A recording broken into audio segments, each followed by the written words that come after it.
Ladies and gentlemen, we talk about a deadly disease that every emergency physician should know.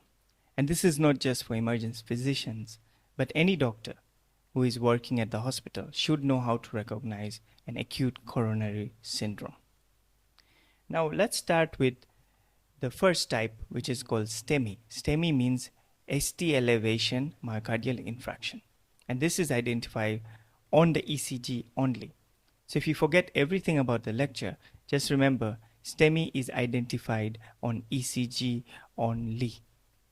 So your troponin, you should not wait for your troponin if you have a clear-cut ST elevation on your ECG. Now STEMI, there is a criteria for it.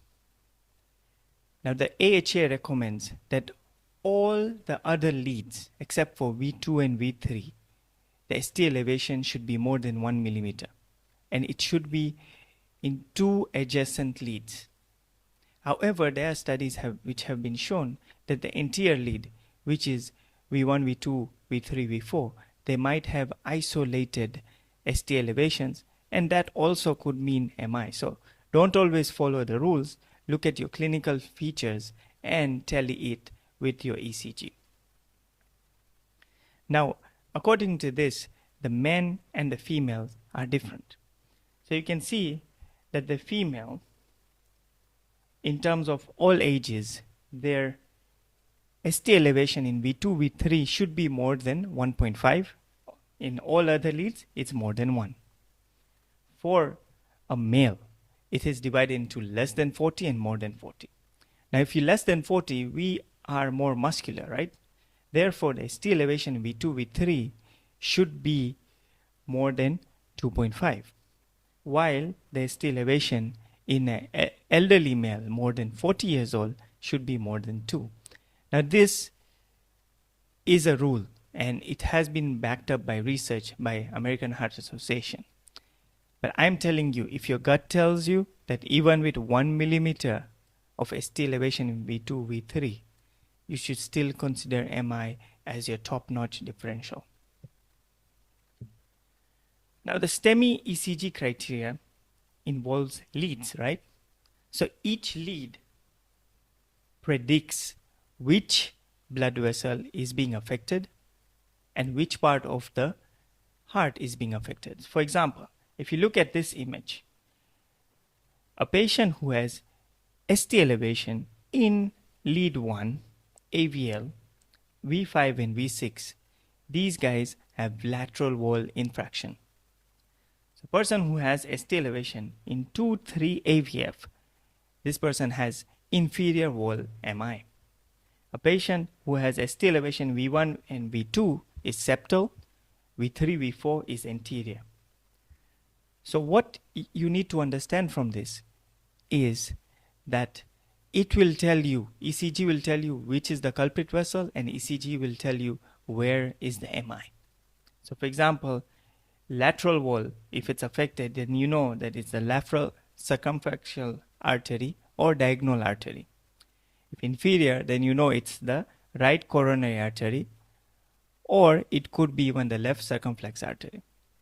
The septal is the ALAD, and anterior is LAD, which is the left anterior descending artery. Now, this is a very important topic, and it's talking about STEMI in the right ventricle. STEMI in the right ventricle is common with a patient with inferior wall MI. And how do you know that this patient with just ECG finding might have right ventricle MI? You're going to look at the ST elevation in V1, okay, and or ST elevation in lead 3 should be greater than lead 2. So what I'm trying to say is that if you have any of these, you should start suspecting with the inferior wall MI a right-sided wall MI as well. ST elevation V1 and ST depression in V2. So there is ST elevation in V1, but ST depression in V2, you should start thinking of right-sided MI as well. Isoelectric ST segment elevation in V1 with depression in depression in V2.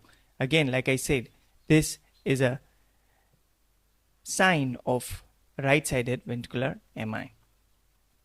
STEMI in V3R to V6R. Now, to make it easy, what you just need to do is take the V4R, the V4 lead, okay, and shift it to the right side. That's it. That's all you have to do. And you label it in your ECG V4 as V4R. If there is an ST elevation there, you have a right-sided MI. Now, how do you perform right-sided MI is basically shifting all the leads to the right side. Basically, you're shifting your V3 to V6 to the right side. Now, another caveat to MI is a posterior wall MI. You will see ST depressions in V1 and V2. This can be a posterior MI. Now remember, posterior MI is the ECG leads are not really looking at the posterior angle, and therefore the reciprocal changes in V1, V2, which is what will tell you that this patient has posterior wall MI. So in order to understand posterior wall MI, left circumflex artery or right-sided artery will be affected. It is associated with right-sided or inferior wall MIs. There is depression V1 to V3, and there is going to be a tall R wave. So ST depression in V1 to V3, there is a slight tall R wave, yeah, and there is no ST elevation in leads without T wave changes. So there is no ST elevation here, and it's associated with the proximal LAD. So what you need to do is here you can change your ECG leads. Take V4, 5, and 6 and put it behind into the scapula. So the middle lead is V5, so it's going to be at the tip of the scapula. Adjacent to it, which is medial, is going to be V4, and lateral will be V6. And label these as posterior leads of 7, 8, and 9. So V4, 5, 6 changes to 7, 8, and 9. If you have a ST elevation there, you know that this is a posterior MI. The main point is that you need to do an 18 lead ECG on most of your patients. Okay, so especially the caveat is that inferior wall MI, then you should go to the right-sided wall MI. So you're thinking ECG of the right side, and posterior wall MI, so you're thinking posterior ECG. Now there are some ECGs which have now made us to change the classification. Now we talk about occlusive myocardial infarction and non-occlusive myocardial infarction. For you guys to understand, I'm not going to go much into this, but remember STEMI and NSTEMI. So these are STEMI equivalents. One of them is the De Winter's T waves. Now De Winter's T waves, if you look at that, there is a ST depression here, and then there is an uprise of T wave. Hyperkalemia T waves are very pointy. These are not that pointy if you can look at it. Another caveat is that if you can fit the QRS into this T wave, then you should think about tall T waves, which might be an anterior wall MI. There is no ST elevation in leads with T wave changes associated with proximal LAD. This is De Winter's T waves. So if you have this, you should alert the STEMI team, and they should take this patient for a cath lab. We have another problem that happens when we have left bundle branch block. When you have a left bundle branch block, you don't know whether your patient has an MI or not. A new left bundle branch block, some of the associations still say that this could be an MI, but if it's an old one, you should use Scarbosa's criteria. Now, Scarbosa's criteria is divided into A, B, and C.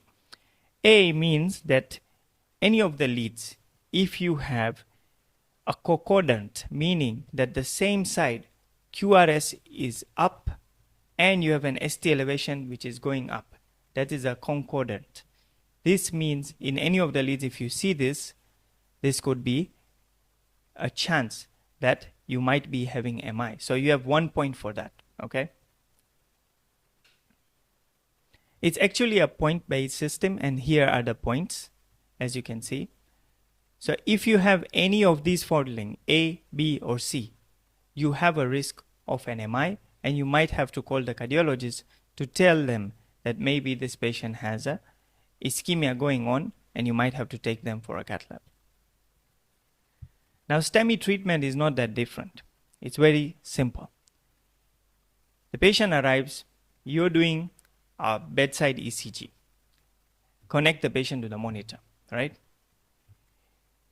If the patient has an MI, if there's a ST elevation, let's say in 2 leads and reciprocal depression, then you should alert the STEMI team, and PCI is the gold standard of treatment.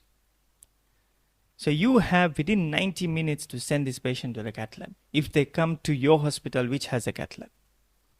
If they come from a hospital which does not have a cath lab, then you have around 120 minutes to do what you have to do. So if the patient is being transferred to a hospital which has a cath lab and the initial hospital did not have a cath lab, if the time is exceeding 120, then that hospital should thrombolyze the patient before sending the patient to the PCI associated facility. PCI is percutaneous coronary intervention, whereby you just go with via the artery, the femoral radial, you go with a guide wire to the heart, and you try to see which artery is blocked, and you try to unblock the artery with a stent or a balloon.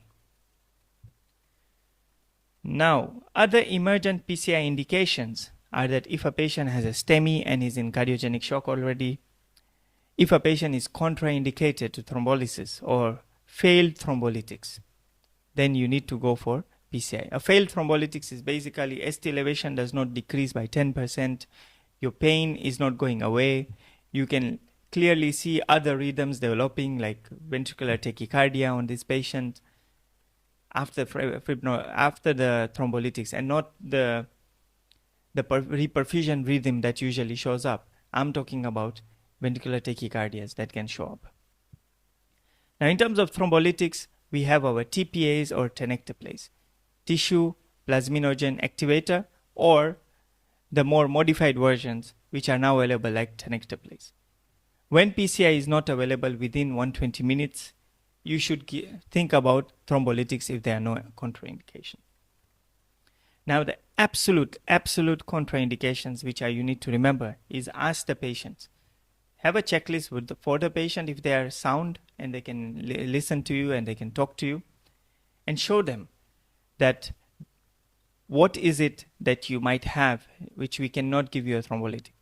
Do you have a prior intracranial hemorrhage, previous intracranial hemorrhage? Even if it's 1 year ago, 5 years ago, you cannot give thrombolytics to such patients.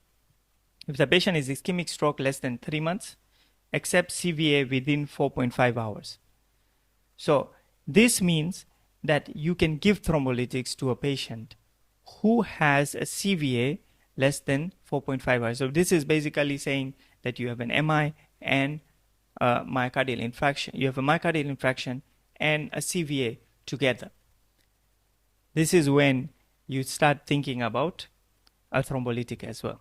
Non-malignant intracranial neoplasm or AV malformation or a suspected aortic dissection, you cannot give thrombolytics. Significant head injury or facial trauma in the past 3 months, you cannot give. Severe uncontrollable hypertension, unresponsive to therapy. This is not something that you cannot give. So basically, if a patient has hypertension, you have 220 over 110, you drop it to 180 over 110. That's okay for you to give thrombolytics. But if it is not responding and the pressure is persistently high, don't give, because you might cause intracranial bleeds in such patients. Lastly, intracranial or intraspinal surgery within 2 months.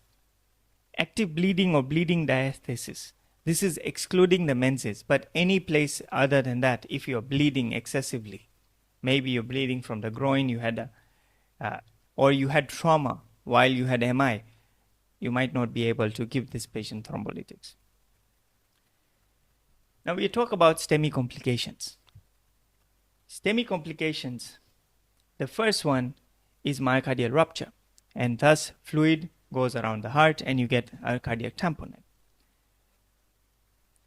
which will lead to fluid load, and most of the times this patient, maybe at the emergency bedside, you're going to do an emergency pericardial synthesis, but this patient needs a cardiothoracic surgeon and a pericardial window as a surgery. Papillae muscle rupture. The patient will present as a patient with shock and a new murmur. And the treatment is obviously you want to reduce the afterload, so you might have to give this patient some furosemide to reduce the load. You might give them a bit of fluids and pressors and inotrope to boost the contractility while you're waiting for cardiothoracic surgeon to come and help you with the surgery. Septal wall rupture has happened, and this can cause acute VSD, meaning a hole in the septum. So you have a connection between the right and the left heart. Reduce afterload and surgery is the answer. Ventricular aneurysm prevents with heart failure. ECG will show persistent ST elevation even after the PCI.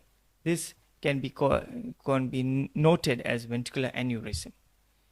Treatment is management of your chronic heart failure if it occurs, anticoagulants, surgical repair if ventricular arrhythmias or CHF is refractory, meaning does not go away with medical treatment. Another STEMI complication is inferior LMI, which can bring about bradycardias. Usually it comes up as morbid type 1 AV block, or it may be that you might have even a severe block, but that will be more evident when you have the MI. The blocks after you have done your PCIs, this will happen later on. This will be the type 1s, not really bad prognosis, okay?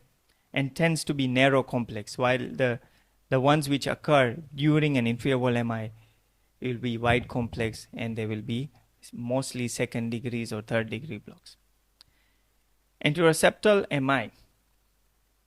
When you have anterior septal MI, bradycardia, if it occurs, think about a bad prognosis. Okay, because your patient is not having the sympathetic drive to push your heart further. And this can be a bad sign or an impending doom that this patient might collapse on you. So you should be very, very wary of such patients. And it tends to be wide, okay, wide complex. It will not be responsive to atropine, so you need to do pacing in such a case. So it could be electrical pacing or chemical pacing, but you need to pace these patients. Okay. Now, STEMI complications such as Dressler syndrome, like you have after 1 week, you have pericarditis symptoms, a chest pain which is sharp and it is positional, meaning that if you lie flat or you wake up, you might experience a pain or a relief in your chest pain. And the treatment is basically NSAID or corticosteroids. Now let's move to the other part, which is NSTEMI. Now you don't have a ST elevation in your ECG.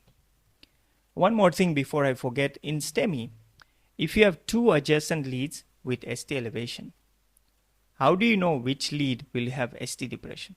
There is a mnemonic called PAILS, P-A-I-L-S. P is posterior, A is anterior, I is inferior, L is lateral, and S is septal. If you have ST elevation in posterior leads, you should have reciprocal changes in which lead? Anterior leads. If you have anterior lead ST elevation, you should have changes in which lead? In your inferior leads. And similarly, if you have lateral lead changes, then you have reciprocal changes in the septal leads, and so on and so forth. So let's move on to NSTEMI now. In terms of acute coronary syndrome, NSTEMI, the pathophysiology of coronary syndrome is similar. You have atherosclerotic plaque which ruptures. When it ruptures, it exposes the endothelium. Here is where platelet aggregation happens, and your clotting factors come into this area, and it starts forming a clot or a thrombus. The platelets and fibrin are rich here, and they attach. There is fibroblast which comes in and deposits more fat, and it starts forming a plaque which is unstable, and it has now, so basically you have a plaque rupture, and after the plaque rupture you have thrombosis. So if you have STEMI, it will be thrombosis and occluding your whole vessel. If it's NSTEMI, it will partially occlude, and then the plaque will become more stable by fibroblasts.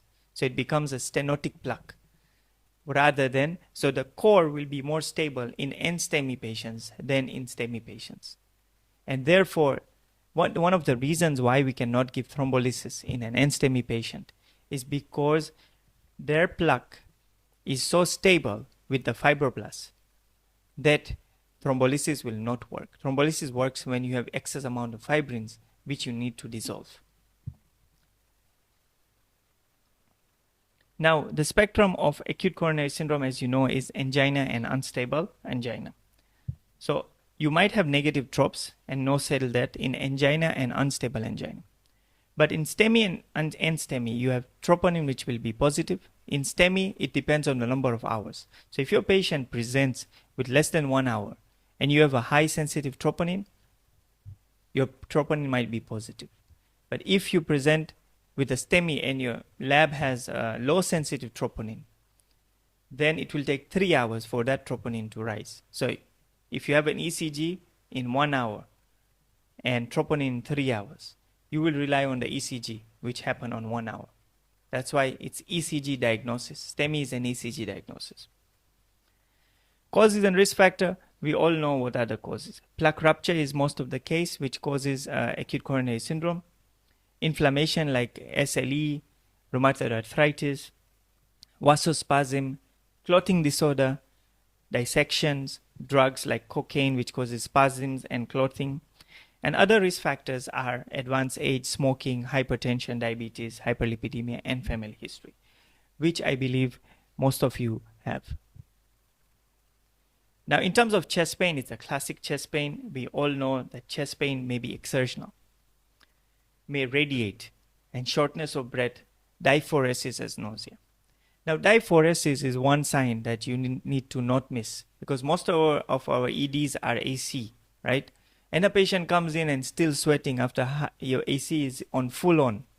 This could be an indication that this patient has an MI because it's diphoretic at that point if they have chest pain. If they don't have chest pain, it's still possible they have an MI, because some women, especially elderly patients, if not women, and diabetics are at prone risk of getting atypical features. Like, for example, they might come with epigastric pain. Epigastric pain in ED equals to chest pain. If the patient is vomiting, they have scapular pain, fatigue, epigastric pain, all these are atypical symptoms. Dizziness are atypical symptoms, and you need to take them seriously. I have seen so many women, like there's a female who had gas, okay? And she's saying, oh, I always have gas, I don't have a problem. And all of a sudden, she goes into an anterior wall MI, just because no one picked up that this patient could have an MI just because, and not gastritis. MI changes, as we know, ST elevation, right? Many causes are MI, but ST elevation has a broad differentials. Go and read on them. ST elevation can be due to pericarditis, benign early repolarization, which is very common in young patients, hyperacute T waves, which are early findings, and you should also take it seriously. Every time your T wave is more than your QRS, or your QRS can fit inside the T wave, then you should think of that T wave as a big T wave, and you should start thinking about MI in the right clinical context. ST depression. ST depression could be ischemia. Reciprocal changes can occur, or posterior MI. So ST depression could be ischemia if it is isolated ischemias, or it could be a reciprocal change of MI, or it could be a posterior wall MI if it occurs in V1, V2, V3. Okay?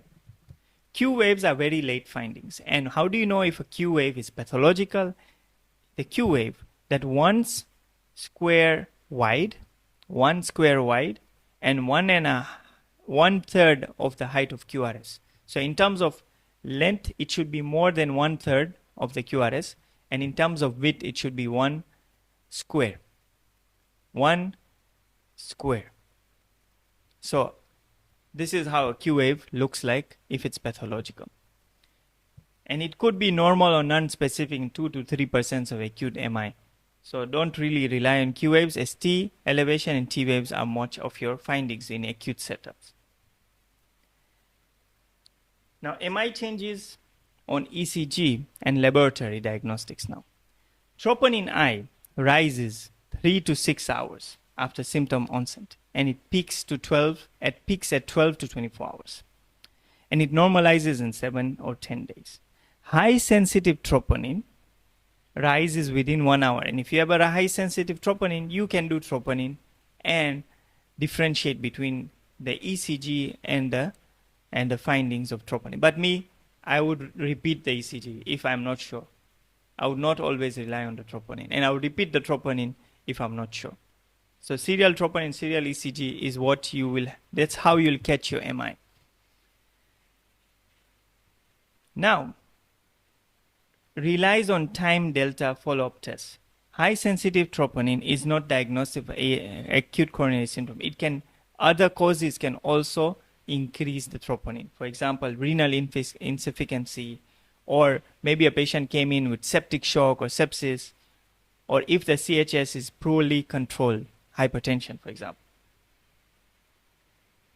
Now, this is a score which I got it from Rebel Review, and this is called the heart score. Now, it is a validated score. He just kept it very nicely in a presentation, so I had to keep it here. It's basically talking about heart as H for history, E for ECG changes, A for age, R for risk factors, and T for troponin. Now, you can know whether your patient 0 to 3 is low mortality risk. If it's more than 3, which is 4 to 6, then the patient has around 16% of mortality over the next 6 weeks. And 7 to 10, they have almost 50% of mortality of a sudden cardiac event in the next 6 weeks. So this score can guide you. And if you link the score with a troponin, it becomes a heart pathway. So if you have 0 to 3 and negative troponin, potentially you can discharge this patient. Okay, 0 to 3 with a positive troponin. So it's low risk, but the troponin was positive. Admit the patient for observation for serial troponin monitoring as well as ECG. If it's 4 to 10 and a negative trop, it's your job as a clinician to say, this is a high-risk patient. So you know what? I'm going to admit the patient. And 4 to 10 with troponin, obvious, right? It's admission at the end of the day. So these clinical rules are found in an application called MD-Calc. And you should use it. You should always use this application. You can even copy paste your results into your HMIS or into your medical record. So this will save your ass when you get into trouble for maybe a difficult patient suing you that you did something wrong. So you might have evidence that why you did what you did. Cardiac stress test. You know what? If a patient has chest pain, don't do such tests. These are usually tests which we do when a patient is normal and does not have chest pain. So especially the exercise treadmill test or the echo test. The other ones can be done like myocardial perfusion imaging if you want to know whether the tissues are still viable and can we do a rescue PCI on this patient. Stress ECG gated CT angiography can still be done if you want to find out via CT that if a patient has blocked arteries or not. Cardiac angiography is a gold standard, by the way. You should always rely on PCI or angiography, coronary angiography, to say whether the patient has MI or not these other tests. So they are gold standard, okay? So the treatment is, if the patient has oxygen less than 90%, then give oxygen. Why less than 90%? Why not 94? It's because of the trial.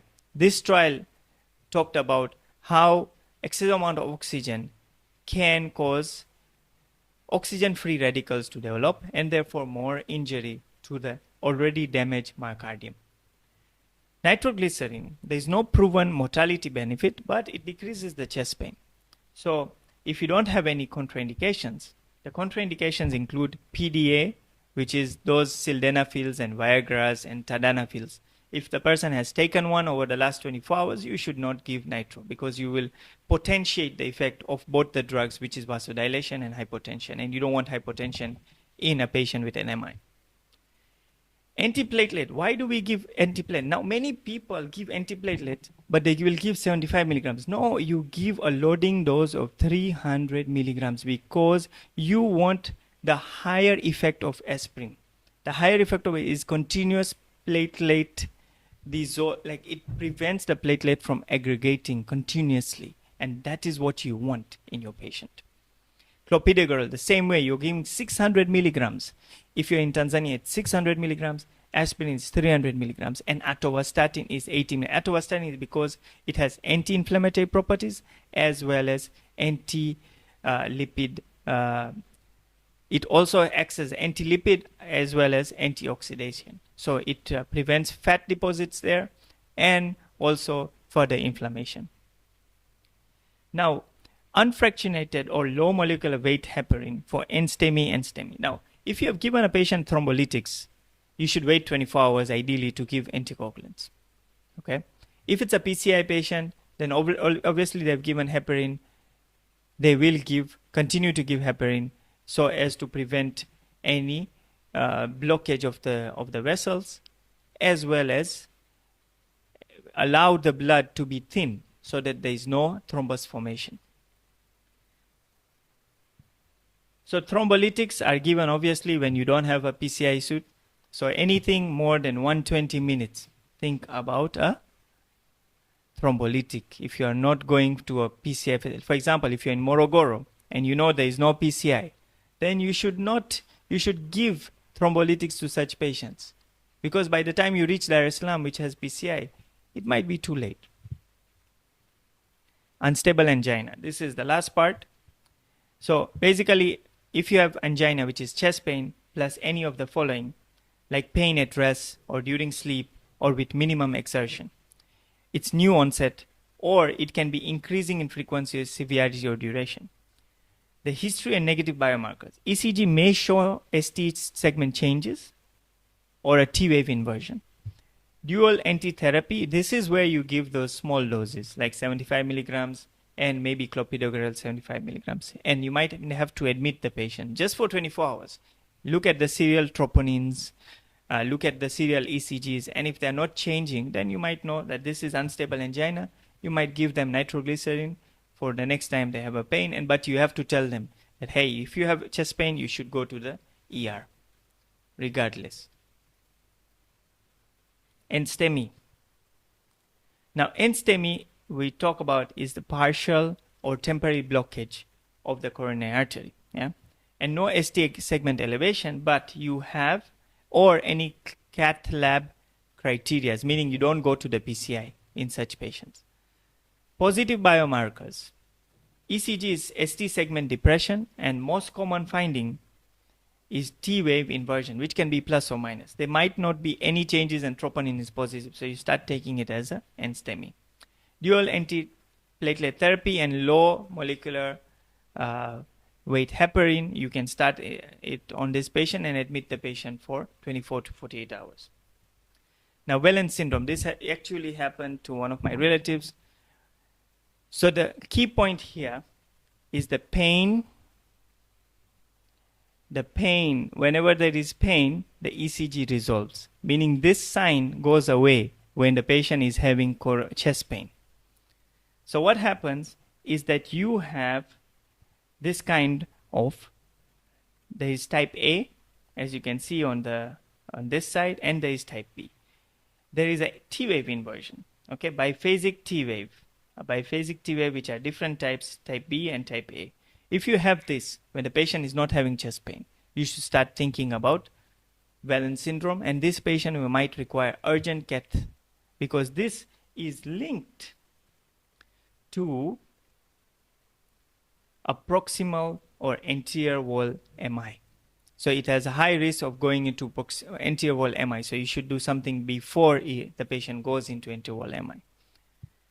Now, ECG in precordial leads V2, V2 to V6, you will see biphasic T waves. There is type A or a deep symmetrical T wave inversion. Cardiac markers will not be elevated. You need to give them antiplatelets and admit them for urgent PCI. Variant angina is also known as coronary vasospasm. and there are so many names for it.